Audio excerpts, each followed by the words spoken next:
Welcome to the Mindset Connection podcast, and thank you for joining us for our 40th episode. Can you believe it or not, this is episode number 40. Cannot it's crazy. believe it. We are your hosts, Jennifer Clearwaters and Cindy O'Connell. And if you are new to us, welcome. In every episode, we are showcasing people doing amazing things in the field of mental health and wellness. And we are doing just that today. We have a very special guest. We are welcoming Alex Karwoski from Peloton, and he is here. He is a running and rowing instructor, and he's done way more than that. And we're going to tell you a little bit about him. So Alex is a husband and a father, a marathon runner, and a rowing, running, and walking coach for Peloton. A native of New Hampshire, he's also an Olympic rower and went to games both in Rio in 2016 and Tokyo in 2020. Alex has represented the U.S. on 10 national teams and is also named U.S. Rowing Male Athlete of the Year in 2019. What an accomplishment. Yes, congratulations. In addition to all of that, Alex has a degree in civil and environmental engineering from Cornell, an MBA from Columbia Business School. So he's very smart too and an athlete. Alex's classes at Peloton are truly musical journeys that are filled with movie soundtrack songs and themes. And when you least expect it, you will still be talking about it later on. Just before the recording, I was telling him about what I ran this morning, and I'm still thinking about it. So Alex is calmly always telling you about his love for dogs, Legos, history, and his family. He's definitely an inspiration for doing hard things. And if you've seen our episodes before, we are always showcasing people who are doing hard things. And Alex has often said in his class, you have to be consistent, get up and try again. And he said, you win some and you lose most. Very true. I love that. So welcome to the podcast. Thank you very much for having me. Thank you. Oh my gosh. Such a treat. So, this first question, we put way too many questions in it, but You said that she's like, we're never going to get to all I'm of going them. to break it down a little bit. Mhm. So tell us your story. How did you get into rowing? It's not exactly, I want to be I a just rower. want to be a rower. It's Yeah, really like usually hard. it's basketball, Mhm. soccer, Yes, as baseball. I will say, rowing is not the most easily accessible sport. No. Right. I would say, for better or for worse, it's one of those, barriers to entry is you need water, you need boathouse, you need boats, you need oars, you need all these things. There's a safety element, of course. I was fortunate enough to go to boarding school for high school and grew up playing soccer, doing the more normal sports, and then got to boarding school, did cross country in the fall, basketball in the winter. And then, of course, we did not have a spring track team. And so, like a lot of kids, maybe, I said, rowing is similar to running. It's just you're sitting down and Just using your arms instead of your legs. yeah, and I was very much wrong, but I've never been happier to be wrong about something. And that was freshman year of high school. And kept growing from there. Isn't it interesting that the sports that we think that we are going to excel at or going to be, this is what I'm going to do for the rest of my life. And then all of a sudden you see an opportunity and that turns into the magic trick, basically. So where did you go to prep school? I went to Groton School in Groton, Massachusetts. Okay. Yeah. Okay. Yeah. So because, that would be like CBA around here has a rowing team. Yep. Not too many other schools. No, New Jersey's a good have hub it. of rowing. It is. Yeah, Okay. You got Most of the- Lawrenceville. the I mean, prep a lot. schools. The prep schools. Oh, sorry. Yeah, Yes. yeah. Prep Prep schools. schools. Yes. Yeah. That's why I Mhm. thought maybe you were even in New Jersey. But all right. So that's not exactly an easy sport to stick with. Did you like It's also very fall- competitive. Yeah. Did you Very fall in love with it competitive. or I- are you just good at it? I don't know if it was okay. The falling in love, I can say, now looking back, yes, of course, right. Okay. The beauty of being on the water. It was on the Nashua River. You're with your teammates. All this, even when it's cold out and the water splashes you, and you're like, oh, stop doing. There's still something about being with those people that you're genuinely working hard at something. And I assure you, I was not very good at it initially. Rowing is a leverage-based sport, right? Mhm. You slide up and down, primarily legs, but then you have the coordination of your body, the arms. We would joke, with basketball, you do like the shooting motion, like soccer, you kind of move your leg. With rowing, people go like, oh yeah, like rowing, but it's really not about your arms at all, but you're not going to start doing an air squat to show them that it's a legs and body thing. So to get back to your question, I joke with people now that as a relatively gangly white kid from New Hampshire, there weren't a lot of sports that I was going to go to the Olympics for, or even have the potential to go to the Olympics for. And rowing would be probably one of the three, maybe. So I realized junior year of high school that far fewer people rowed in the world than ran or played basketball. And yes, I was slightly more talented in the field of rowing than running or playing basketball. So I stuck with it. And yeah. Okay, that makes sense. So you took advantage of that opportunity. Yep. Yes, I was, again, very lucky. My brother was the one who went. So I'm the youngest of 4 kids. Both my sisters did not go to prep school. And I think perhaps because of that, my parents said, you know what, maybe for the boys, let's send them away, see how they do. And my brother went away, and I swore, he's 2 years older than I am. And when he left, I swore, it's like, I'm never leaving my friends. You know, I could Not possibly doing this. And then I visited him once, maybe the second time. I came home and I was like, I gotta go. This is just the fact that you are removed from having your parents, you know, oversee everything in your life. And I then post college, I went back to a boarding school and worked there for a year. So I was in the admissions department, so I was trying to sell boarding school to some of these parents. And I would talk about how when you go to boarding school, you're kind of like bowling with the what do they call it? The rails. The borders. Yes. And so it's really hard at boarding school to roll a gutter ball.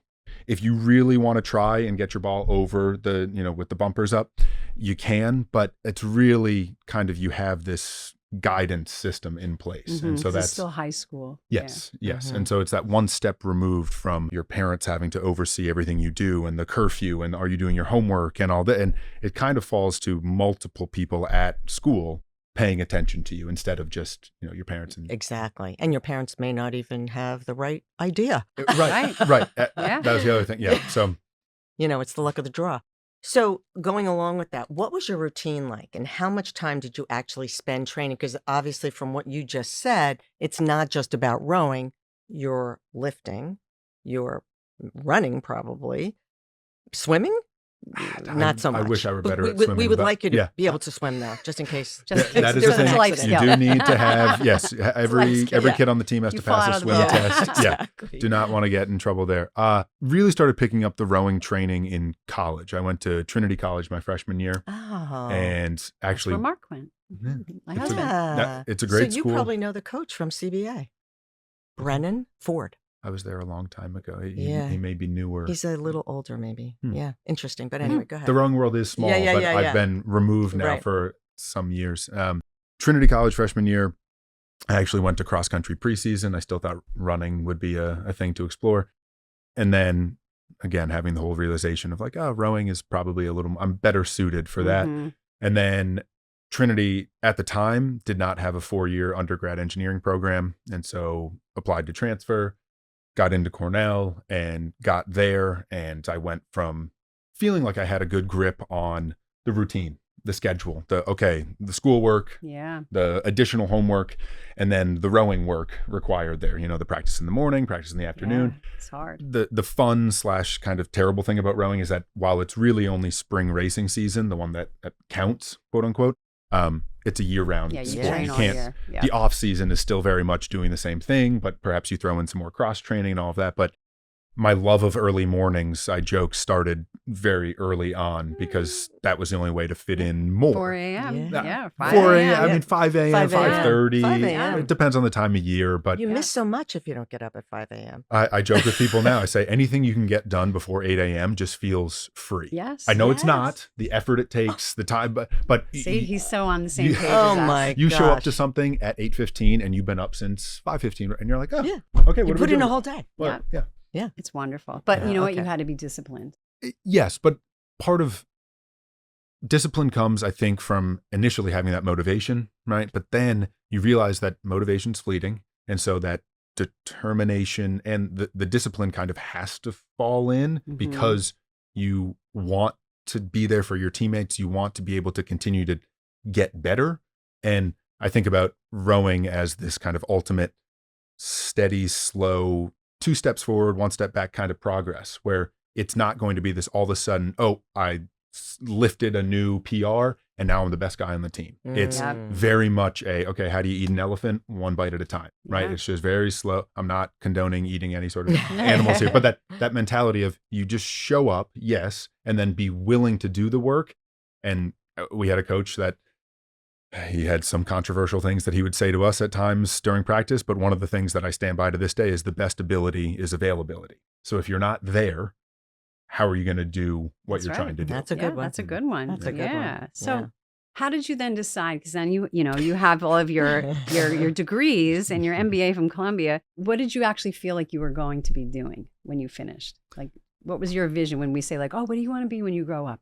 That's a great. Probably weren't Do you saying know what you want to be when you Olympic grow up? rower. I'm still working You're still on it. working on it. Because you had all of these academic degrees, and then to say, you know what, I'm going to go for a whole career in fitness. Peloton was very much not the plan. Rowing post college was not the plan. Mm-hmm. With the civil and environmental engineering degree, I always had a love, starting early on with Lego and doing that, an appreciation for building things. Mhm. And so the civil engineering side of me, this is going to be super boring maybe, but I do love infrastructure. I think public transportation projects, highways, roadways, Yeah. bridges. I mean, yeah, okay, it's cliche, but driving across the country, and for rowing, I had to do that a number of times. Lived in Oklahoma City for a few months, and that's driving back and forth. We were based in Princeton for a little while. We'd go to Chula Vista, California for the winter months, so driving out there. Yeah, so you get to really see things. And you come to appreciate just how much work goes into creating these systems, and again, just ways to get around. Yeah. And then you get in a boat and you see all of the little details. So, you have to rig the boat and set the heights of things, and you have these spacers on the Yeah, oar you're locks that are building things. truly millimeters. And when you first set out in the sport or in anything new, you don't necessarily appreciate the minutia of it. But rowing became one of those things that made me tune in more to all the minutia just in everyday life.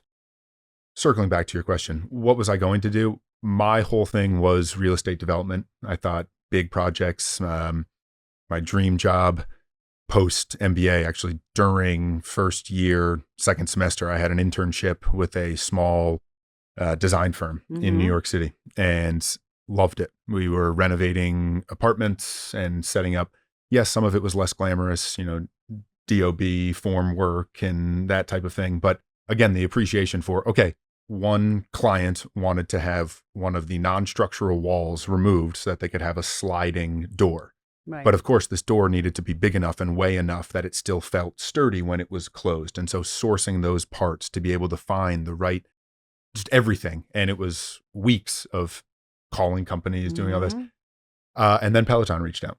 And so They So just how did they reached out to find you. you? How'd they find Well, you? because we're Exactly. skipping Yeah. the whole Olympics piece, Yeah, yeah, right? yeah, Like, yeah. the rowing that's side of okay. things, yes. We'll get to that. We'll get to that. Uh-huh.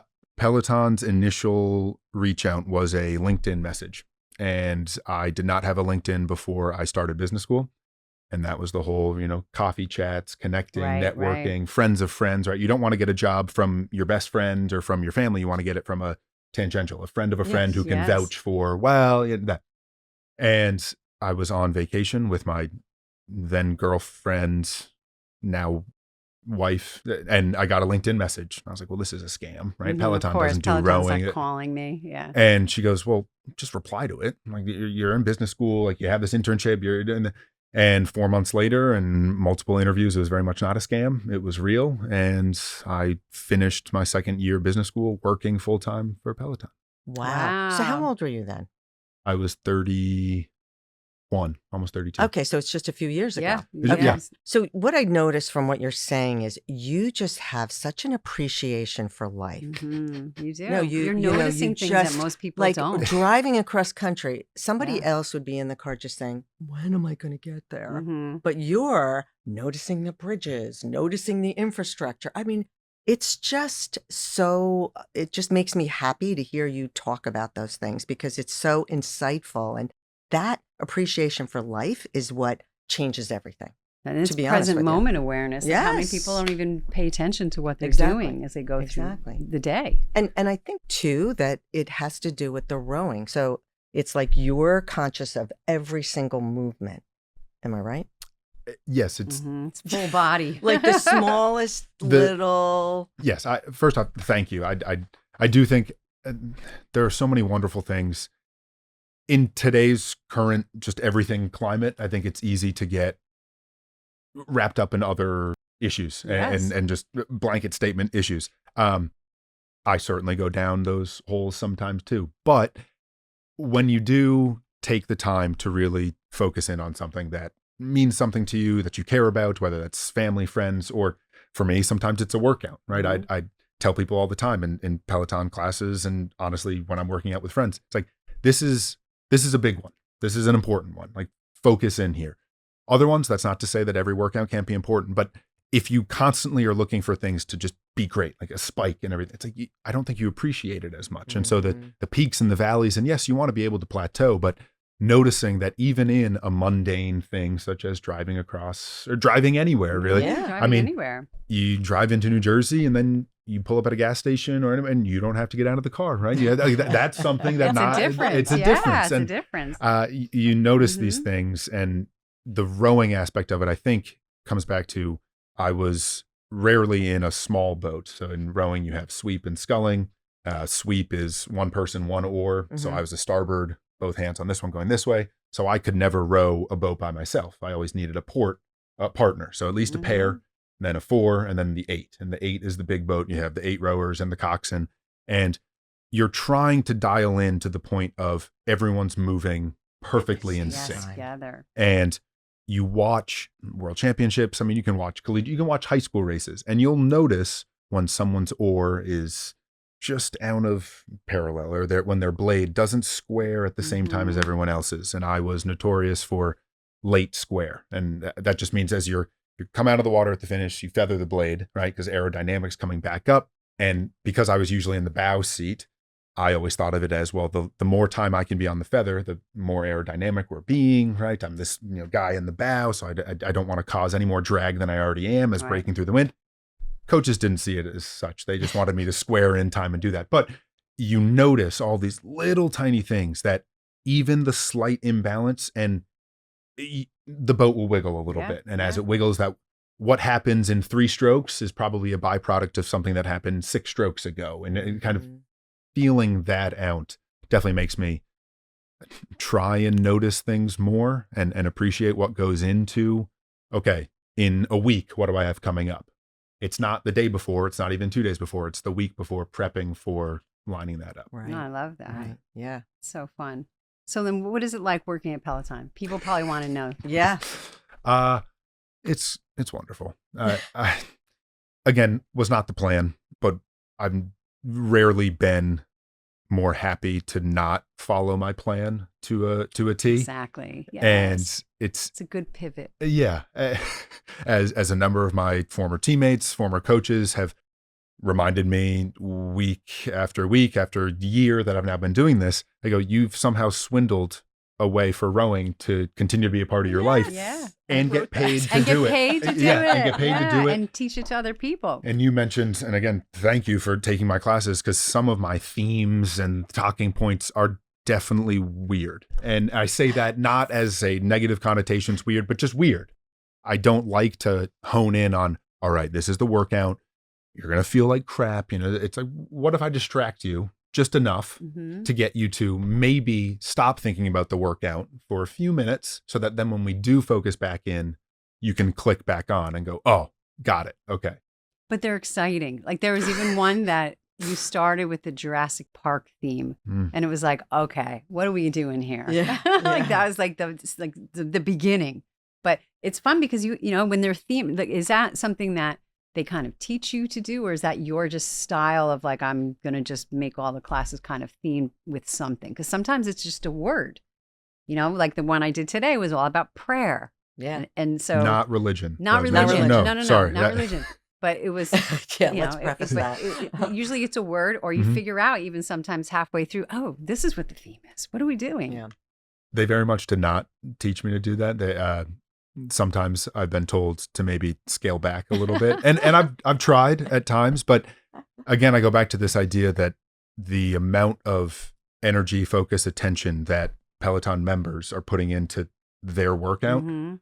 I want to at least try and deliver on the agreement that we have, as far as, yes, I just exist on your screen here as this person, but I hope you get something semi worthwhile out of my Or class. memorable. You're going to remember it afterwards. And Even not if like, it's "Ugh." memorable for a very short period of Yes. time. I joke with people, but if in my years now at Peloton, the people that come up and say, wow, that class, that was this, I had surgery and never thought I'd be able to do this again, all that. And it's truly humbling and one of those things that I will never get used to, people coming up and saying how big of an impact I've had on their lives.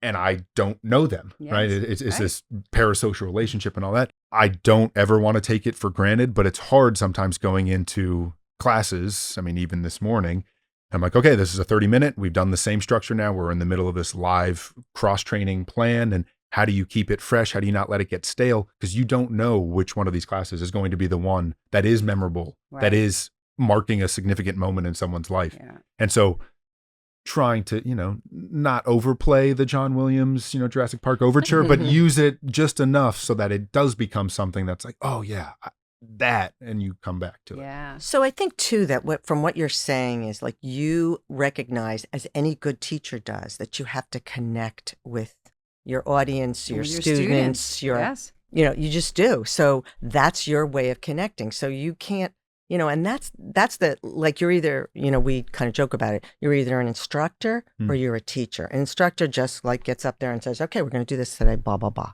done. The teacher says, how can I connect with this class?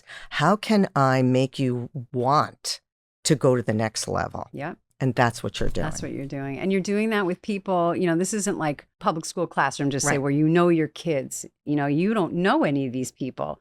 We've done that, or we've gone into workshops with all the 300 time. people. We don't know people. We don't know anyone. But, and I'm looking around and I'm thinking, okay, let 'Cause me you look at this engage in person, the one audience. person. If I Yeah. can connect with one person, I I did did my job. Mm-hmm. Yeah. And Yeah. invariably, people will come up afterwards and say, oh, when you said this, it really impacted me. But I mean, I feel like I should be taking lessons from the two of you. And I know you've yet to come and take a Peloton class. It doesn't have to be of mine, but of someone. But you talk about this idea of a teacher, right? yes. Being a Peloton instructor certainly has a teaching aspect to it, but there are only so many different ways and so many times that I can tell someone the rowing coordination or while running, right? There is a generally accepted pattern of how to move and how this, and yes, you don't want to be landing on your heels and sending all of that up through, but finding the different ways to connect. Yeah. And instead of just telling you this is the workout, this is what we're going to do, but actually, again, not trying to teach, but trying to figure out multiple ways to say the same thing. Yeah. Because you don't know how it's going to hit when you're actually 17 minutes into a 30-minute run, and you might say the same thing you said 14 minutes ago, but now after being a little more tired and yes, sweaty, I think there is something about a shared, I don't want to say suffering, but struggle, Yes. exertion Challenge, It's a a challenge. shared challenge. that does bring people together in a way. Mhm. And similarly, I can get away with saying more ridiculous things later on in a workout because tired. yes, as opposed to right off the bat Yeah, going at you yeah, with, okay, yeah. and let's just, ethereally, let's talk about that. It's like, yeah, you lost me. But Yeah. It's good. So every day is different. That's for sure. Right? absolutely. It's only been 4 years now, but getting to teach live classes with members, live classes without members, even the coach to camera when it's just me in the studio Mhm. and, looking at the different cameras, all this, that still trying to find the right time to connect and specifically do something. And that's hard. That is hard. I mean, I'm still learning. Yeah. Yeah. And we're all just still learning and growing, let's hope. Yeah. But so tell us about the Olympics. Yes. What was that like? Because there are kids that are Yeah. kids Yeah. and teenagers going, wow. Like Yeah. so many people aspire to get to that kind of level, and you actually did it. I should preface this by saying I went to 2 Olympics, got 4th both times. The second time, Tokyo, I was asked to be the alternate. Obviously was not the plan to get to the Olympics and then come up short. I maybe should have taken the hint because as soon as I stopped rowing in 2023, kind of in the lead up to 2024, it broke my hand, all this. All those are excuses, really just I wasn't good enough to make the next team. I was working, all this. In 2024, the U.S. men won the straight four, gold medal, first gold medal in 40 years for the straight four. And the 8 won a bronze medal. So I don't want to say I was the problem, it was me, but maybe had I stopped rowing in 2019, then the Tokyo Games would have been, but You can't go backwards. You no, can't go back. I only say that because there is something to the continuity of the sport. And rowing is one of those. You don't usually hear about kids getting into a rowing shell when they're 5 or 6 or 7, right? It's not one of those golf, tennis, even basketball, soccer, those things that you pick up and it's easy. There's so much that goes into it. And so the continuity of the guys who you row against in college, win some, lose some, but then over the summer, there's the development team. So you either have the junior team, which is 18 and under, the U23 team, which is more of the collegiate development program, and then obviously the senior team, which once every 4 years becomes the Olympic team. So the continuity of those guys that you row against, then row with, then train with, and then you go through this years-long process of training, seat racing, competing against, competing with, going to World Cups, going to World Championships. And then inevitably it comes down to one seat race on one day out of 1 week in the year that determines who's going to the Olympics or not. Yeah. And so I am forever grateful to all the coaches and teammates that put me in a position to be in that seat race, that I could come out on top and got to compete at the Olympics, all the while recognizing that I played a very small role in the overall process of me getting there. And similarly, this is my roundabout way of saying the gold and bronze medal that they won in Paris, I also had a part in playing there too. Because I do think there's this thread of teamwork in the sport of rowing. Yes.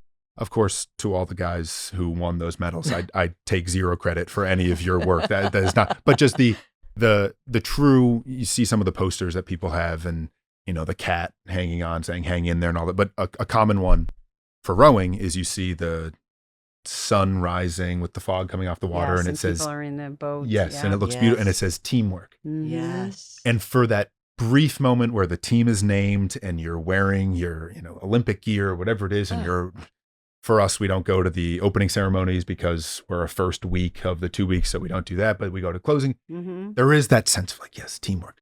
The other, 49, 50 weeks out of the year, even sometimes in the lead up to a World Championships or an Olympics, you look across at the boat, right? Because even when we were training in the 8, we'd still split up into 2 4s, and you'd look across and know that they were your teammate, that you were going to be competing with them in, maybe the practice that later that day.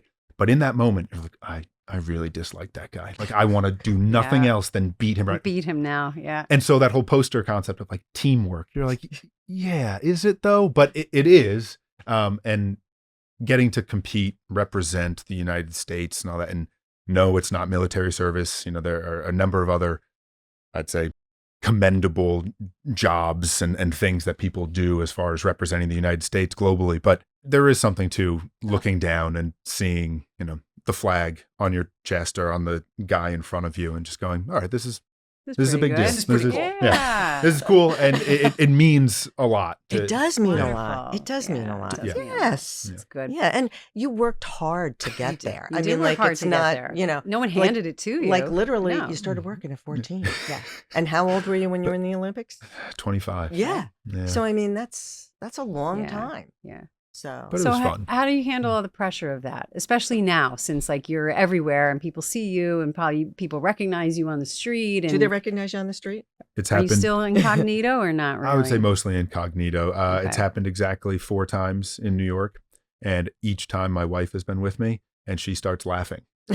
And not in a mean sort of way, but just in a, okay, wow, the fact that this person recognized you. And then my wife says, oh, absolutely, he'll take a picture. And she, takes the person's phone and does. So yes. But probably even with social media, people reaching out, how do you handle all of that? Because Cindy and I are very big on self-care. And sometimes a lot of our guests come on and they're doing all these great things for other people. But when we talk about what are they doing for themselves, they're like, oh, well, not much. Yeah. But how are you handling? Because that's also pressure. People talk about that a lot. I don't think anybody would love to be at a celebrity status where they can't go to the grocery store and they can't walk around and people are always intruding in some way. Yeah.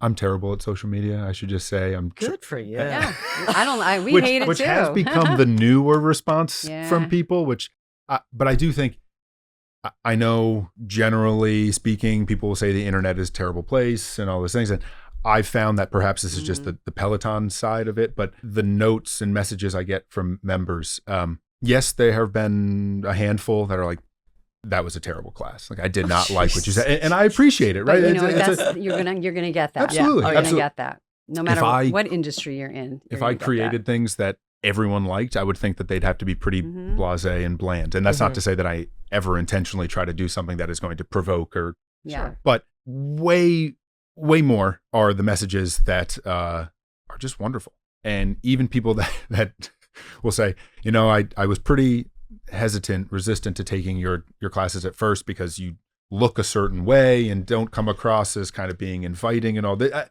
Which remember, people say all kinds of crazy things. Wow. They just put it I mean, out when there. I'm sitting there on a rowing machine or on this, and I don't know, these class grabs before, so that the little tile you see on your device, all this, a lot of the instructors will do this and the poses and, you know, this. I've tried to keep mine relatively funnier, easier, because if I just every time am doing this like dead stare and kind of the muscles, it's like when you look at the guys on the boat across. Right. It's not that inviting, like, he right? doesn't look nice. No. Especially if you don't know me. mean. I promise you, I'm not trying to, you know, compete at that stage anymore. So as far as the self-care goes, what do you do for yourself? Because now you have this big job, you have a wife, you have a baby. It's not easy. The time thing, I think getting up early and having that couple of hours to myself for my workouts. And then, I think being in New York has given me the opportunity to just enjoy existing, walking around with the dog. Now the baby is getting slightly large to put in the carrier and just walk around, but still, the self-care stuff, I think the routine, you know, the discipline of, all right, he goes to bed at 7, we stay up for about 45 more minutes, and then we start our bedtime routine because at 5 a.m. my day start, you know, do all this. So it's all part of it. So I have to ask you, you know, I think a lot of athletes suffer from maybe some anxiety when they make a mistake. So, or, you know, they have a hard time coming back from that. So, and I'm not making a general statement. I'm just saying that it's a practice. You can generally make it. Yeah. So, you know, and especially with the sports that I coached, gymnastics, you know, running, you know, like, so it's individual, man. Like you know, now you're just one error. Yeah. One error. You're like, that's it. You're done. Yeah. So, or, well, you have to come back. So what did you do to come back when you know, I don't know, dipped the oar too low, or, you know, or whatever it was. You caused you weren't in time. something. Yeah, you caused the boat to just be a little. Well, my joke answer is that part of the reason I never wanted to row the single was because then I didn't have anyone else to blame when things went poorly. But the more serious answer is, I think making mistakes, making errors, it's part of the process. And yes, we had coaches that demanded perfection. Right? You think about, all right, in a rowing race, 2,000 meters, although in the upcoming 2028 Olympics, it's going to be a 1,500 meters, so it shortens it by 25%. So fewer strokes, which then puts more emphasis on just how valuable each stroke becomes. It used to be, you know, in the men's 8, it's roughly a 5.5 minute race. At 40 strokes a minute, you're talking 220 to 240 strokes, like these things. You make one mistake on one stroke and you do remember it, but the longer you remember that and let it affect what's upcoming, because if it's stroke number 7, well, you can't stop, right? You can watch some races and see where guys, it's called catching a crab, where your blade just goes a little too deep into the water on the recovery. And sometimes they're boat stopping crabs. Other times they're ejector crabs. They've actually launched people out of the boat, all these things.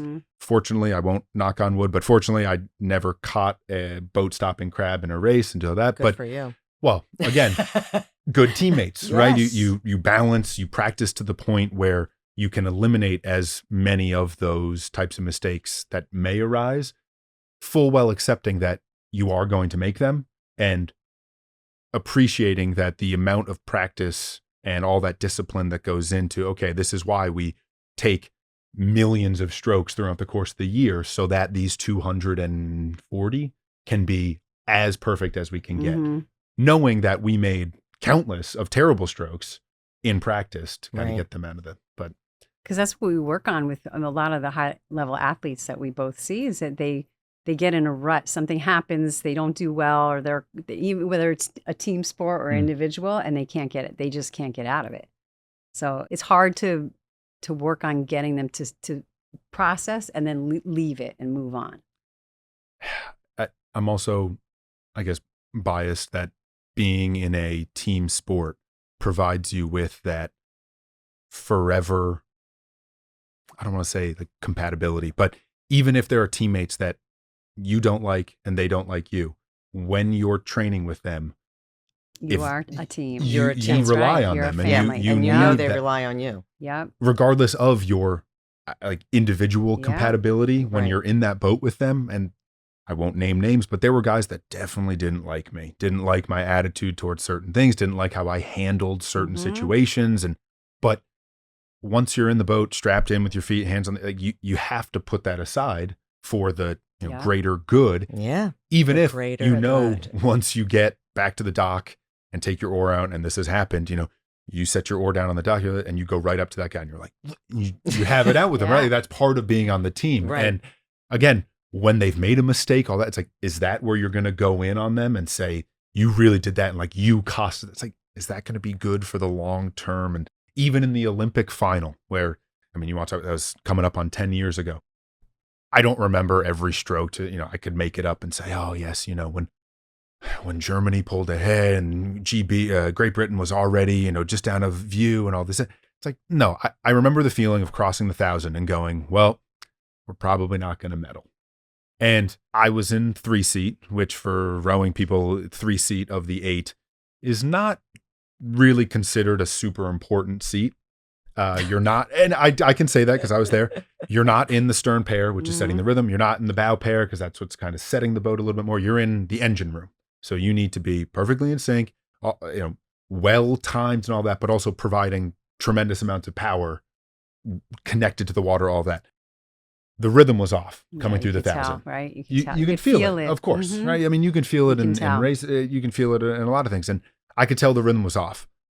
But what was I going to do at that point? Was I going to shout out like rhythm? All this thing. There's only so many things you can control. And in your compartment, you have to take care of your compartment. And so trusting that the guys in the stern were going to find a way to reset, do those things. And it's while you're still going. And yeah, it's a memory, but it's not this thing that, oh God, we failed and how am I ever going to recover from this? It's all right, how do we keep training? 2017, the year after the Olympics, we got silver at the World Championships. And I was the only guy coming back from the previous year's boat. But then 2018, we got a few more guys coming back and we set a world's fastest time in the men's 8 for the U.S.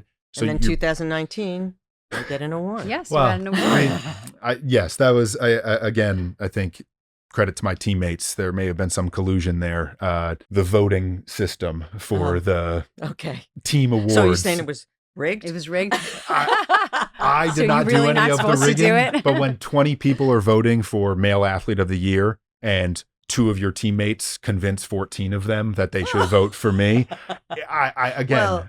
They wouldn't It's just also- convince them. You must have. Unconfirmed. It's also nice must to have have deserved it. Yes, You must have deserved it. Definitely. All right, we're So getting towards we're the getting end to the here. end, but Sorry. what's a takeaway? No, you're good. What's You're a good. takeaway that you would want people to know? Like anyone that's listening to this, like what's some words of advice or wisdom that you could provide? In general, the fitness and wellness, health and wellness, it's such a broad-ranging field, Yeah. right? Right now, I'm wearing my Garmin watch, which I've always had. Got it too. Recently, I did have notice another wearable. This is new as of this week. I don't like it. I guess if people say, no, that's not true. I don't like the additional amount of data that it gives me for seemingly no other purpose than to have more data. And I think along the lines of fitness and wellness, there are so many individual pieces of data you can look at to determine what is valuable to you. And sometimes people get lost in focusing in on one thing that may or may not actually make a difference.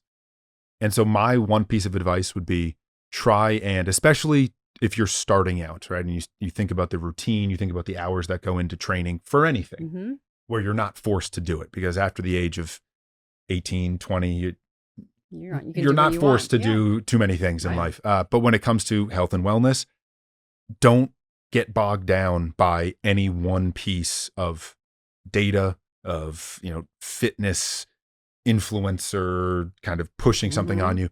Take it from a macro level, and how do you put it into actual practice? And it's just starting with the showing up, being open to, all right, I didn't sleep that well. I don't need to look at any sort of app or thing to tell me that I'm not feeling that well. But I know that after 30 minutes of something, after 45 minutes of doing this, even just going for a walk, that'll be the step in the better direction of doing something is better than nothing. And it makes really wise good advice. sense. Yes, absolutely. not to belittle any of the wearables and all that. No, but sometimes it's too much data. It's too much, and you don't want a number dictating what your day is going to be like. Right. Yeah, I get it. All right. So these are questions that we ask everyone. So you had mentioned that you watched a few of our podcasts, so you probably know what they are. We'll see if you're prepared. Well, I listen to that. The watching. No, I like. You don't have to watch. Okay. You don't have to watch. I meant No. listen. Mhm. How do you view failure? Inevitable. I think. True. I think back to any of my successful moments in my very limited rowing career. It was after some sort of failure, big, small, in between. Yeah. To think that you could go through any sort of athletic endeavor, but probably any endeavor. I mean, building a Lego set, and that piece was the dark gray, not black piece that I was supposed to put. It's like, okay, you can get bogged down in it, but it's inevitable. Right. Beautiful. Is there something you want to change? Just a yes or no. Yes. Okay. So what's holding you back?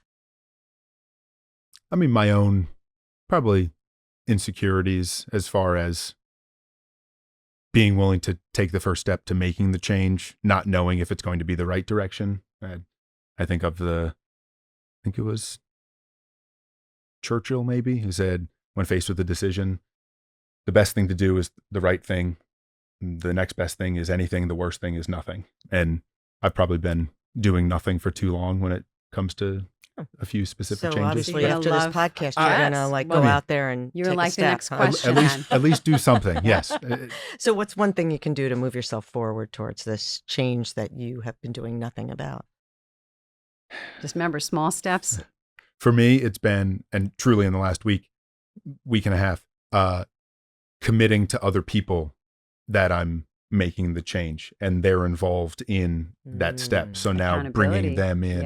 Yeah. An accountability buddy, a booster of sorts, getting them involved where it's also useful for them to be involved, not just me reaching out to someone saying, hey, I need you to hold me accountable, but saying, I need your help. And there's legitimate reason for you to do this because it would be better for both of us. That's good. And asking for help is important. You got to do that too. And having trust in other people that you can, I mean, like I have the ultimate trust in that person across from me, but a lot of people don't have that with even another person who's not like their partner or, it's just, it's a hard thing. Yeah. I think about, again, participating in sports, participating in team sports, activities, all that.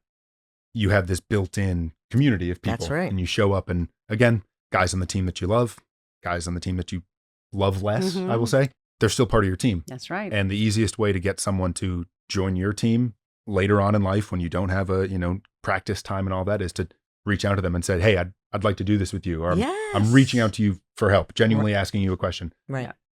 Worst case, they say, yeah, no thanks. Exactly. But at least you asked them, right? And that's what you have to do. So true. Oh boy. Well, our time has gone by way too fast. But for people who are maybe tuning in and they're saying, well, now I think I need to take one of these classes. See, how can people find you, even if they're not a Peloton member? I mean, I do have a social media, recently changed the handle to I am Alex Karwoski. Super innovative, I know. Otherwise, nice and simple. Yeah, make it simple. Very, very simple. But otherwise, Peloton is the best kind of. I look at it as you don't want too much of me, in small doses, as my siblings remind me. And the Peloton kind of class ecosystem is a good good place. Okay. And I think probably everybody's heard about it by now.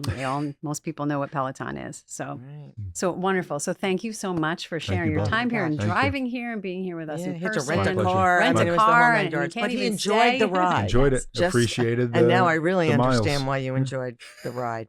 Yes. And he's got to go right back now and teach Yep. more classes. There But you go. Yeah. we will be back with another episode. And as you know, Cindy always does our words of wisdom at the end. All right. So, boy, I'll tell you what, we've had so many wonderful guests, but Alex is the epitome of do hard things. Mhm. It's the only way you grow Yes. and keep growing, no matter how old you are. And remember to pause, breathe, and then respond Mhm. instead Yes. of always reacting. Thank Thank you you so much. Thank you.